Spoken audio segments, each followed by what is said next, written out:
my story, $75,000 in debt, predominantly student loan debt. And then I did make a great investment as a 22-year-old and bought a brand new car. That investment worked out quite well for me. So, and I was only making $45,000 a year. So, when you start, all right, $45,000, you start deducting off your student loans and deducting off a car payment. And I didn't have enough money at the end of the day to even go rent an apartment. I lived at home for a while. And so, I was talking to Joel about this. I said, Joel, I know I can do this. Like, you're giving me the confidence to do it. I'm reading this book. Like, I don't have a ton of money. And he said, hey, you don't have to have a ton of money to get into real estate. And for me at that point, I thought you had to be well connected, and I thought you had to have money to get into real estate. You don't need either. I mean, you do need some people to help guide you, like, all right, use this bank, this is maybe what you're looking at, but you don't have to be well connected. You certainly don't have to have a ton of money. He said, hey, just get your hands on 15%. That's all I needed to go down on the loan was 15%. Now, a lot is now at 20, 25, 30%. It's a little bit different landscape now, but I thought back to the credit card I have. I said, well, I have a credit card from a local bank that actually allows you to take a cash advance off the credit card at only 7%. So you got to keep this in mind. This was a decade ago, 7% interest. That same credit card's mid-20s to 30s, right? Much different landscape today than what it was then. But in the moment, 7% back then was a lot of money. A lot of people said, oh my gosh, 7% interest, let's not do that. But I was like, you know what? I just want to get in the game. And so that's exactly what I did. I pulled money off the credit card. That was my down payment. I pulled some more money off the credit card. I fixed the property up, refinanced the house, pulled my working capital back out, and then paid the credit card off. And I've just done that hundreds of times. And I still have that credit card to this day. I kind of keep it. I don't necessarily use it anymore, right? But I just kind of keep it as kind of like, that's what got me started. It's kind of cool. So you did the BRRRR strategy then, where you used that as the down payment. Then after that, you fixed it up, you refinanced it, and then you were able to pay back all the credit card. That's right. And I had a little bit of money left over that then I rolled to another property. And I told people, don't go buy a nice fancy car, a nice fancy boat with that money. It's borrowed money. That money needs to start making you more money, right? So yeah. You always have to be careful about that as well. Yeah. That's interesting. And I think that's a great model, the BRRRR model. Did you run into any, I think the downside to the BRRRR model is obviously the risk of the rehab. And I think a lot of people have intentions that they go into the first one and they're like, oh yeah, I'll just buy this cheap, fix it up, refinance out all my money and do it over again. But then they realize the rehab, a contractor runs off with their money, or it just takes longer than they expected and the interest accrues. Did you run into any of that and have to supplement that at all, or did it go as planned? For the most part, it went as planned. Certainly, I've had times over the last decade where, you pay a contractor and they run off with the money. Luckily, when I was first starting out, I didn't have any of those issues. So something might have taken a couple extra weeks, or they might have missed a little bit of a deadline, but it was nothing that would have been detrimental, right? It would have just been a small little setback. But I do believe if you use this model, you have to be very resilient and strict and be disciplined with it, because I also know people that have done the exact same thing but didn't follow through with it. And so it was just an utter disaster. And so you really have to make sure you do it the right way. And I think if you do it the right way, you can be very successful at it. The great thing about this strategy, my mentors used it, other people's used it. Like, it is a proven strategy if you do it correctly. And if you find the right vendors and do that due diligence up front. But the problem with the strategy is if you're missing any of those links, it's not going to work out very well for you, right? You have to really make sure that you have everything lined up. And how'd you find those early deals that you could buy at a discount? Absolutely. So a great thing for me, Joel, mentor, was wanting to downsize. He wanted to spend more time with his family. And so first couple of deals I had, I bought them from him. And the strategy I had was, worst house on the block has the most upside, and it's that burst strategy. And I was able to do that. And I probably ended up buying maybe about 10 units from him. And then I started branching out, and people started knowing that I was in the business. And I told people, tell everybody that you want to get into real estate. You don't know who you're going to buy from. So initially it was my mentor, Joel, and he got me linked up with bankers. And then I told the bankers, hey, this is what kind of properties I'm looking for. Then I would call realtors, hey, this is what kind of properties I'm looking for, but I don't want to pay retail. So don't flood my phone with a bunch of stuff that's on MLS or that's live that would be retail value, because that's not my strategy here. And then I would also go on Craigslist, go on Facebook Marketplace, tell everybody that you can possibly tell, I'm looking at buying real estate, because you never know where that deal is going to come from. And I've been able to do that over 10 years. I get 5-6 calls a week. Hey, do you want to buy this? And I'm not actively necessarily telling anybody anymore that I'm trying to buy more real estate. They assume, and then word of mouth gets out there. And it's, if I'm not buying it, I'm sending them to somewhere else for that person to buy it. And it's just, that's kind of what networking's all about, right? Is so people can help you get you to where you want to go. Yeah. So it sounds like Joel was like a huge key point, or a key component of your success early on. How did you find, how did you convince, if someone else wants someone like a Joel to mentor them, where do you recommend they start, and how do you approach someone to be that person? Absolutely. There's several different ways out there now. Certainly here at my consulting business, where it's consulting, we're doing some of that mentorship if people are interested in that. But, if you want to go more organic, or somebody in your area, I think the best places to look for those are people that own real estate, right? So, you never know when somebody really wants to downsize. With everybody that I've met in real estate, they love telling stories about real estate and kind of quote unquote mentorships. And some of them are more involved than others. But they love telling stories, because we got plenty of them.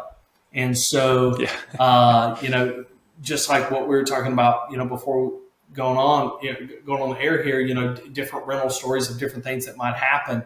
And all that's just so valuable information, because you can read a book about that, but if you hear a real life story, that real life story is going to stick with you much more than what a book's going to tell you. And so that's what I recommend to people. Find people that are in this business, that's been in the business for a while, that, who cares if they want to downsize or not, just pick their brain. More than likely they'll sit down and talk with you, and then let them know, hey, you know what, I like what you're about, or guess what, if it's not a right fit, hey, you know what, do you know anybody else I can talk to? And then find that right fit. And then really lean into it and say, you know what, I know your time's precious, and I value that. And maybe you want to sell something one day, and I can buy some stuff from you. But I promise you, real estate's kind of a fraternity of men and women that really, people say, there's a bunch of competition out there for real estate. I don't view it as competition, right? There's plenty of real estate for everybody. Not one person can buy it all. So you know what, if we don't get one deal, that's okay. There's going to be another one. And it's, from my experience, everybody wants to help everybody to a certain degree, especially with, stories and the do's and the don'ts. And there's just so many different resources out there now. Yeah. Yeah. That's why we're doing this right now. Because it feels good to help other people, and then them come back and say, wow, that really made an impact in my life. And people are out there doing that. I think, to your point, one thing you mentioned is look for people who are doing it. We kind of went the opposite route when I was getting started about 14 years ago now.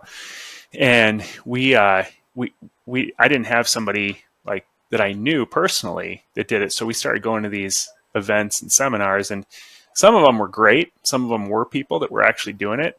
And then others, it was these guys on stage who had maybe done a couple deals, and they're just professional speakers and selling you on some, some big thing that they're selling in the back of the room.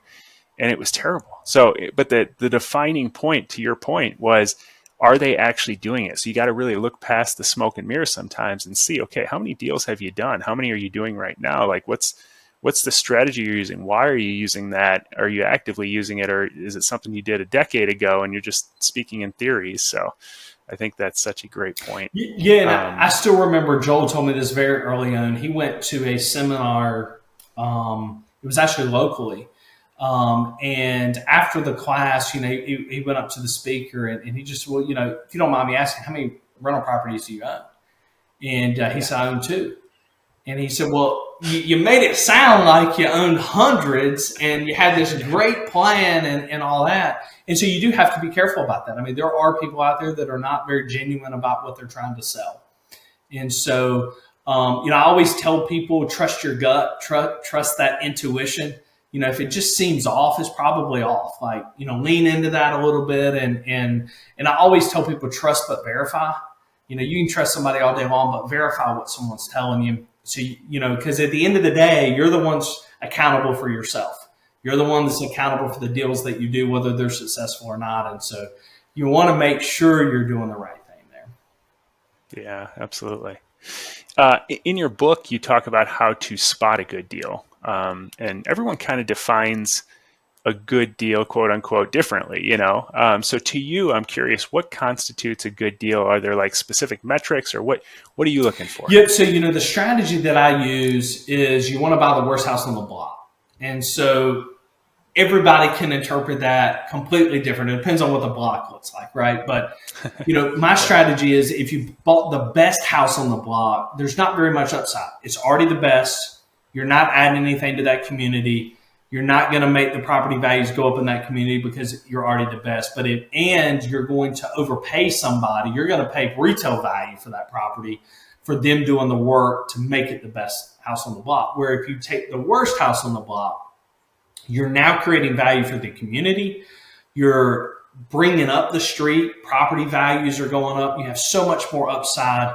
Because you can normally get that work done pennies on the dollar compared to if you bought a house at retail value. They're getting all of that value out of that house. Where if you bought the worst house on the block, you can get stuff fixed so much cheaper.